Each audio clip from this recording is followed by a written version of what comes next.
Hello, good evening, everybody. Good evening. Let's continue with the reading of the book Rich Dad Poor Dad. In the previous session, we had reached a stage in the lesson 5 where Robert Kiyosaki was telling about the need to change and to adapt. If we don't learn, get updated with technology, get updated with new knowledge, and change, and do things that are necessary to proceed in on the journey of our progress of our success in current times, and just stick on and hold on to whatever we were doing, then we will be moving towards failure.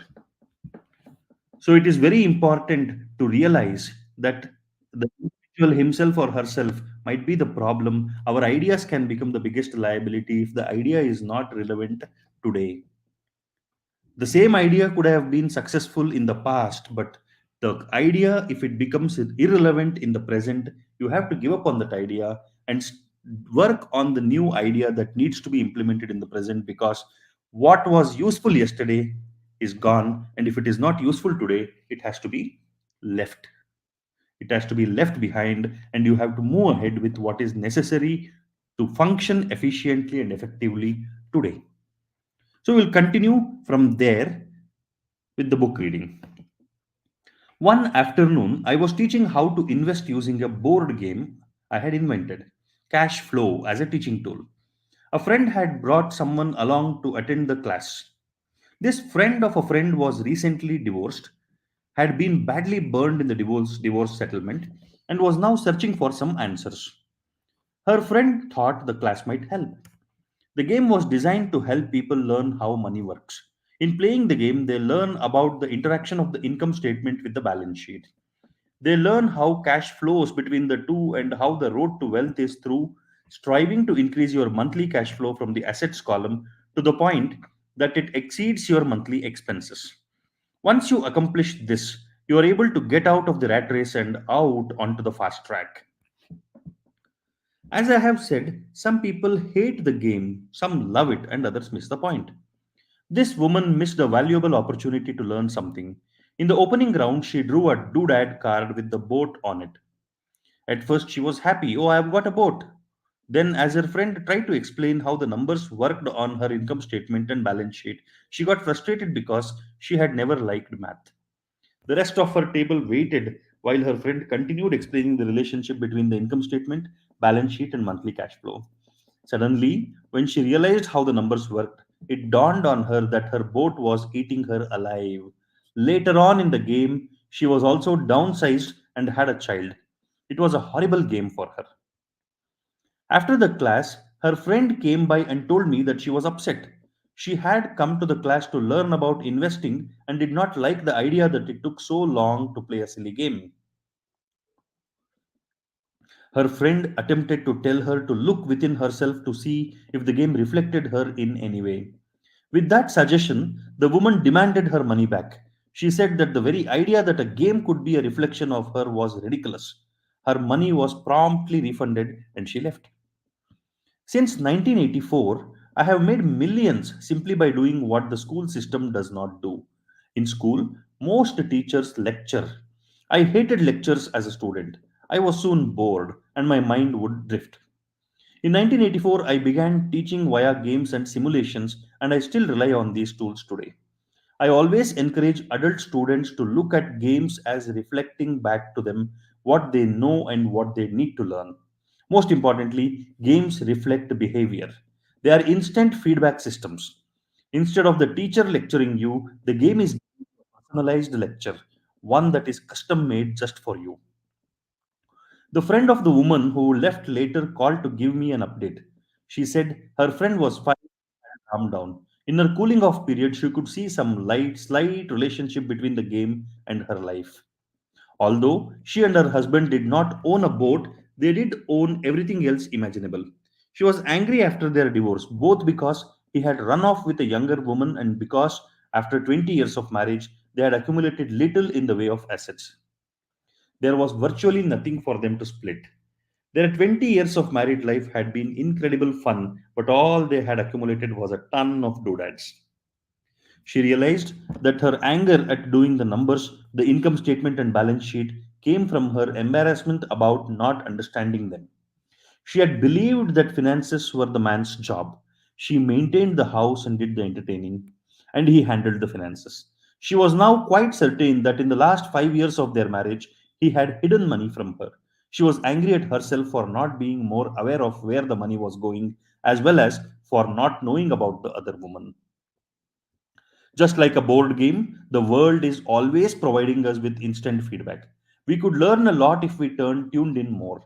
One day, not long ago, I complained to my wife that the cleaners must have shrunk my pants. My wife gently smiled and poked me in the stomach to inform me that the pants had not shrunk, some had expanded. Me. All right. Something that needs to be understood here is that Robert Kiyosaki had created a game called Cash Flow, where he would through a game teach people how to understand income statement, balance sheet, then the investments, returns, assets and liabilities, all of that as a part of the game.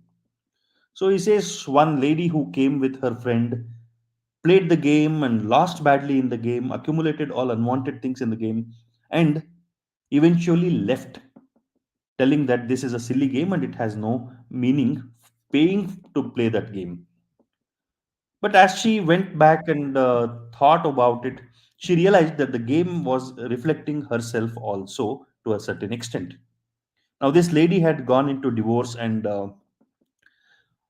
as she reflected upon her life, she realized the mistake that she was doing was she never thought that finances, handling money, thinking about money, and working out the numbers was not her job. She always thought that it was a man's job, and her husband used to do all those finances. Post divorce, there was nothing much left for them to split. So, after 20 years of marriage, she had a divorce and she did not have anything substantial from her husband's wealth that both of them together built to fall back upon. Now she realized that finances have to be both a man and a woman's uh, area of learning. So, everybody, irrespective of whether it is a man or a woman, everybody has to pay attention to numbers. Everybody should understand numbers. Everybody should understand finances. And everybody should make sure that they are constantly learning and growing financially. The cash flow game was designed to give every player personal feedback.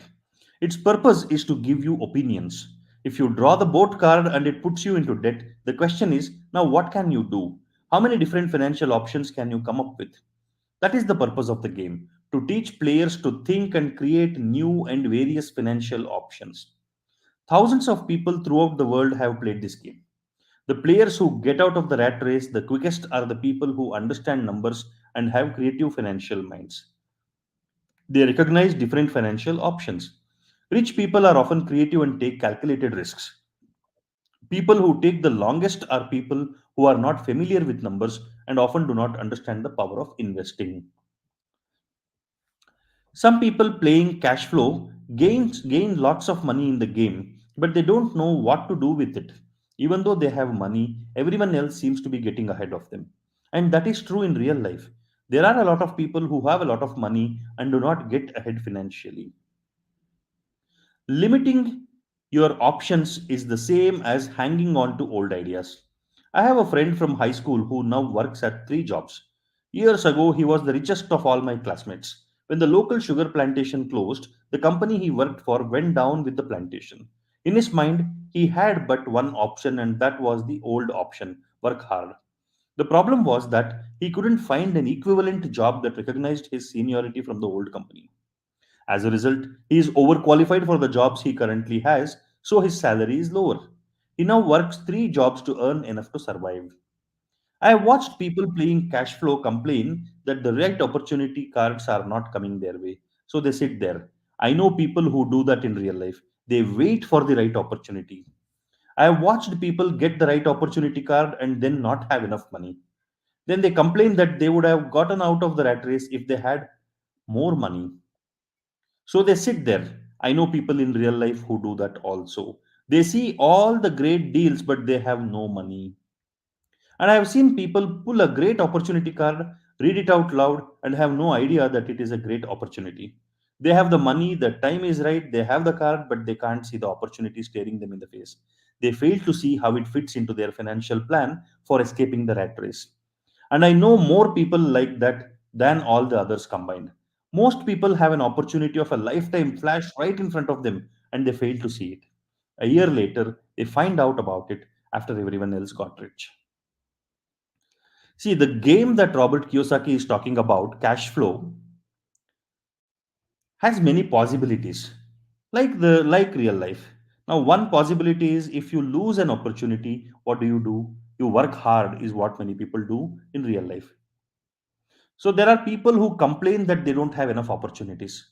So they keep waiting for the right opportunity. There are people who get the opportunity, but they will not have enough money to use that opportunity. What these people will say? They say, if I had enough money, I could have done that business. I could have used this opportunity. So if I had enough money, I could have got out of the rat race. I could have gotten out of the rat race. This is also a possibility. And there are so many people who have great opportunity in mind, in hand. They have the money also. The timing for using that opportunity would be right, but they will not realize that it was an opportunity. So when you have an opportunity in hand and you don't even realize that it is an opportunity, it is like you find a stone that is shining and you don't realize that it's a diamond, and you then use that stone to throw on water. Then you realize, oh my God, that was an opportunity and I could have become rich if I had used that opportunity. They realize more often when they see other people using that opportunity and becoming rich. So, financial intelligence is simply having more options. We are continuing with the reading. Financial intelligence is simply having more options. If the opportunities aren't coming your way, what else can you do to improve your financial position?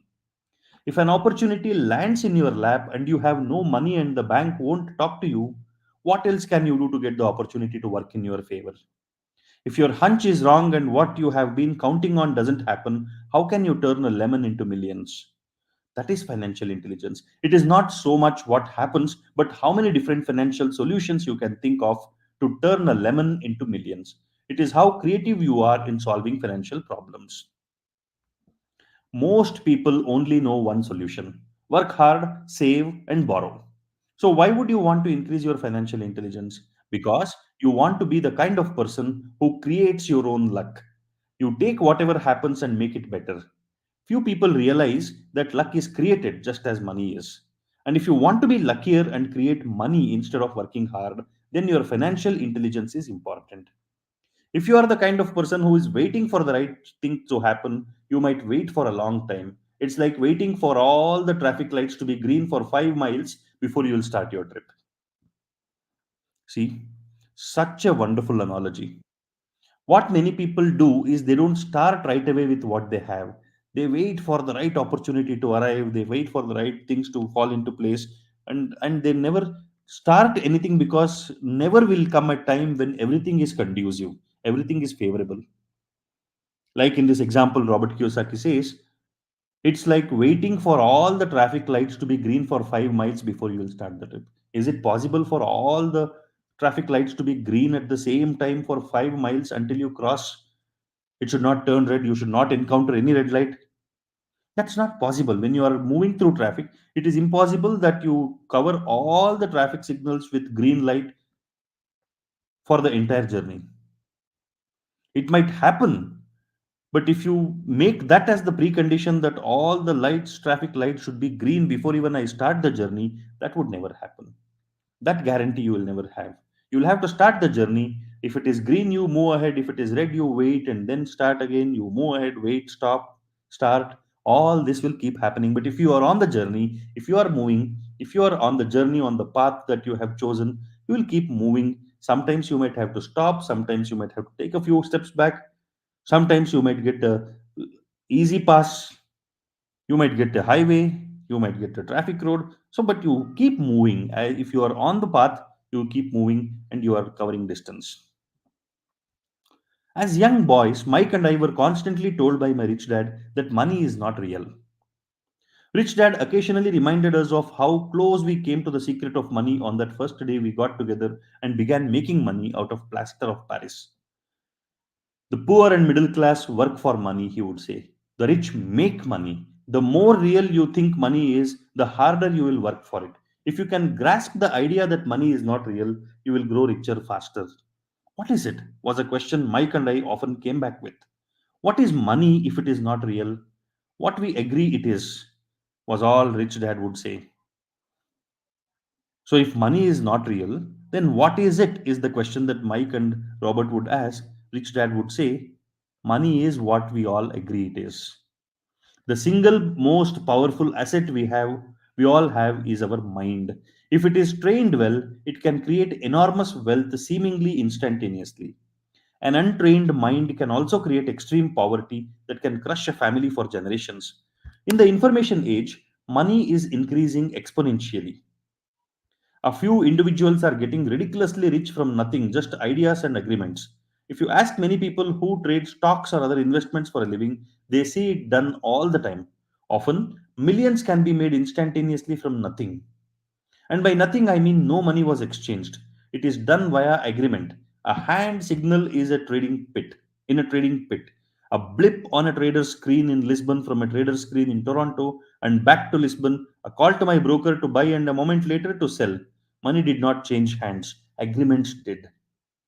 So, why develop your financial genius? Only you can answer that. I can tell you why I have been developing this area of my intelligence.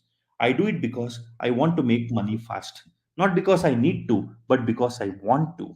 It is a fascinating learning process. I develop my financial IQ because I want to participate in the fastest game and biggest game in the world. And in my own small way, I would like to be part of this unprecedented evolution of humanity, the era where humans work purely with their minds and not with their bodies. Besides, it is where the action is. It is what is happening. It's hip, it's scary, and it's fun. So, Robert says, like we can see all around us, that without money changing hands in real form, there is wealth created. Some stock goes up and there is a purchase of the stock and there is a selling of the stock. There are exchange of agreements, like in stock trading, like in the trading of stocks and shares. There is exchange of agreements and there is transfer of money in record, but there would be no transfer of money in reality. So all this is happening because of human intelligence. Developing financial intelligence, developing financial genius will enable people to find out ways to make money quicker. That is why I invest in my financial intelligence, developing the most powerful asset I have. I want to be with people moving boldly forward. I do not want to be with those left behind. I will give you a simple example of creating money. In the early 1990s, the economy of Phoenix, Arizona was horrible. I was watching a TV show when a financial planner came on and began forecasting doom and gloom. His advice was to save money. Put $100 away every month. He said, in 40 years, you will be a multimillionaire.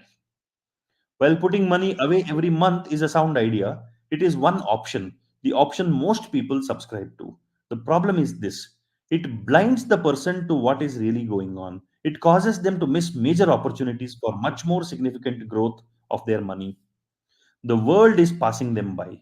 As I said, the economy was terrible at that time. For investors, this is the perfect market condition. A chunk of my money was in the stock market and in apartment houses. I was short of cash. Because people were giving properties away, I was buying. I was not saving money, I was investing. Kim and I had more than $1 million in cash working in a market that was rising fast. It was the best opportunity to invest. The economy was terrible. I just could not pass up these small deals. Houses that were once $100,000 were now $75,000. But instead of shopping with local real estate agents, I began shopping at the bankruptcy attorney's office or the courthouse steps. In these shopping places, a $75,000 house could sometimes be bought for $20,000 or less. For $2,000, which was loaned to me from a friend for 90 days, for $200, I gave an attorney a cashier's check as a down payment. While the acquisition was being processed, I ran an ad advertising a $75,000 house for only $60,000 and no money down. The phone rang hard and heavy. Prospective buyers were screened, and once the property was legally mine, all the prospective buyers were allowed to look at the house. It was a feeding frenzy. The house sold in a few minutes. I asked for a $2,500 processing fee, which they gladly handed over, and the escrow and title company took over from there. I returned the $2,000 to my friend with an additional $200. He was happy. The home buyer was happy, the attorney was happy, and I was happy. I had sold a house for $60,000 that cost me $20,000. The $40,000 was created from money in my asset column in the form of a promissory note from the buyer. Total working time 5 hours. Let us not go into the detail of what deal happened, but just to make the students and the youngsters or the school students understand this, the previous one or two pages of description better. Robert Kiyosaki is talking about investors having to look at opportunities. At one period, there was a great economic crisis in Arizona, and most of the people were withdrawing their investments and saving their money. The value of properties and real estate was falling down. That was the time when people wanted to sell their assets and convert that into cash and save money. Robert Kiyosaki being an investor, started buying assets.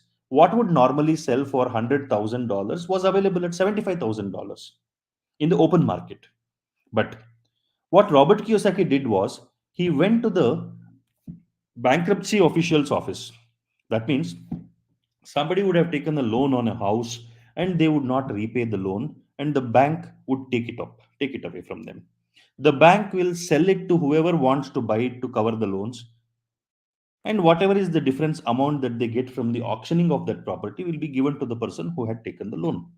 So suppose if A has taken a loan of 100 rupees from the bank and he has mortgaged a property worth 500 rupees to the bank. Now A does not pay back the loan, and the bank takes away A's property. What does the bank want? The bank wants 100 rupees. So they put out this property for auctioning, and let's say somebody buys it for 250 rupees, but the actual worth of the property is 500 rupees. Bank wants 100 rupees, 150 rupees goes to the person who owed the bank, that is A. And if this person buys it for 250 rupees and sells it for 400 rupees, now the market price of the property is 500 rupees. He is getting it from the bank at 250 rupees. Bank wanted 100 rupees. A got 150 rupees extra. That solved his problem. The buyer C got it for 400 rupees when actually the price of that property in the open market would be 500. So he got it for 100 rupees less. B bought it at 250 rupees and sold it for 400 rupees, which means B also made a profit of 150 rupees. All had a short period of time. So investing 250 rupees and getting 150 rupees as profit. That's how Robert says one can make money when the times are bad. So when the times are bad, when the economy is down, when everything is going down, investor will looks at opportunities, because what goes down has to come up. Nothing can remain down forever unless it is fundamentally weak. So keep this in mind. Keep this in mind that opportunities come in the most uncertain of the times. Opportunities come when you least expect it. Be open to looking at the opportunities and make use of the opportunities to fulfill your objectives. So that is the overall gist of what Robert explains in the previous few paragraphs. So now that you are on your way to becoming more financially literate and skilled at reading numbers, I'll show you why this is an example of money being invented. $40,000 is created in the asset column. Money is invented without being taxed. At 10% interest, $4,000 a year in cash flow is added to income. During this depressed market, Kim and I were able to do 6 of these simple transactions in our spare time. While the bulk of our money was in large properties and the stock market, we were able to create more than $190,000 in assets, notes at 10% interest, in those 6 buy, create, and sell transactions. That comes to approximately $19,000 a year income, much of it sheltered through our private corporation. Much of that $19,000 a year goes to pay for our company cars, gas, trips, insurance, dinners with clients, and other things. By the time the government gets a chance to tax that income, it's been spent on legally allowed pre tax expenses. This was a simple example of how money is invented, created, and protected using financial intelligence. Ask yourself, how long would it take to save $190,000? Would the bank pay you 10% interest on your money? And the promissory note is good for 30 years. I hope they never pay me the $190,000. I have to pay a tax if they pay me the principal, and besides, $19,000 paid over 30 years is a little over $500,000 in income. I have people ask what happens if the person doesn't pay. That does happen, and it's good news. That $60,000 home could be taken back and resold for $70,000 and another $2,500 collected as a loan processing fee. It would still be a zero down transaction in the mind of the new buyer, and the process would go on. The first time I sold the house, I paid back the $2,000, so technically I have no money in the transaction. My return on investment is infinity. It is an example of no money making a lot of money. Because if you remember, in the first transaction that Robert Kiyosaki explained, he had taken $2,000 from his friend as a loan. And when he gave back the loan. So technically, he did not have any money to buy the property, but he bought the property from the loan that he took from his friend, made money, returned the money that he had taken from the friend. So his investment was technically zero, and return on any return on a zero investment is infinity. In the second transaction, when resold, I would have put $2,000 in my pocket and re extended the loan to 30 years. What would my return of investment be if I got paid money to make money? I do not know, but it sure beats saving $100 a month, which actually starts out at $150 because it's after tax income for 40 years earning low interest. And again, you're taxed on the interest. That is not too intelligent. It may be safe, but it is not smart.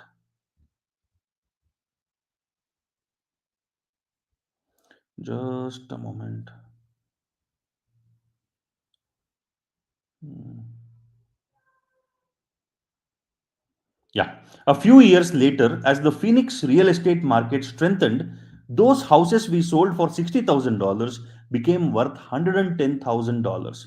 Foreclosure opportunities were still available, but became rare. It cost a valuable asset, my time to go out looking for them. Thousands of buyers were looking for the few available deals. The market had changed. It was time to move on and look for other opportunities to put in the asset column. You can't do that here. That is against the law. You are lying. I hear those comments much more often than can you show me how to do that? The math is simple. You do not need algebra or calculus, and the escrow company handles the legal transaction and the servicing of the payments. I have no roofs to fix or toilets to unplug because the owners do that. It's their house. Occasionally, someone does not pay, and that is wonderful because there are late fees or they move out and the property is sold again. The court system handles it, and it may not work in your area. The market conditions may be different, but the example illustrates how a simple financial process can create hundreds of thousands of dollars with little money and low risk. It is an example of money being only in agreement. Anyone with a high school education can do it, yet most people won't. Most people listen to the standard advice of work hard and save money. For about 30 hours of work, approximately $190,000 was created in the asset column and no taxes were paid. Which one sounds harder to you? Work hard, pay 50% in taxes, save what is left, your savings then earn 5%, which is also taxed. Or take the time to develop your financial intelligence, harness the power of your brain and the asset column. If you use option number one, be sure to factor in how much time it takes you to save $190,000. Time is one of your greatest assets. So, today's session, we can end it here, where Robert explains a lot of transactions. the transactions which he made to make a lot of money without any money, primarily real estate transactions. He also talks about how when he bought some things at a lower price and sold it to a slightly higher price and made money, over a period of time, the same market got stabilized and the purchase and selling cost would be not much different. So that means that is the time when you have to think about moving to building other assets. Don't spend time in a place where you don't have the opportunity to make significant gains.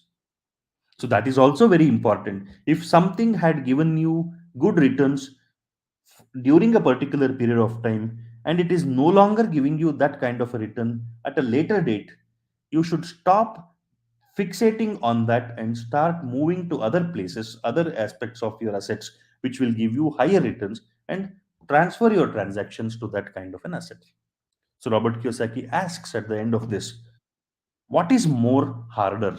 You work day and night, you earn some money, pay a part of it to the government, and whatever is left, you save it, earn interest on it, and you have to pay tax on that interest as well. Is this harder? Or use your financial intelligence, develop your financial intelligence, harness the power of your brain, harness the power of your asset column, make lots of money, spend all that money the way you want, and then pay taxes on whatever is left out. Continue to build more assets and earn a higher return, lower tax. Which one is harder? Which one is harder? You have to think. If you spend time on developing your intelligence, if you spend time on developing your understanding of money, financial literacy and financial intelligence, you can use the power of your brain and the power of your knowledge to create more and more assets which will give you significantly higher incomes than work hard, earn money and save route. So think about this. Contemplate on this as you go to bed and let a better financial understanding and a better financial intelligence dawn in your minds, and you become stronger financially and more productive in your careers. We will continue with the reading of Rich Dad Poor Dad in the next session tomorrow. See you all. Until then, good night.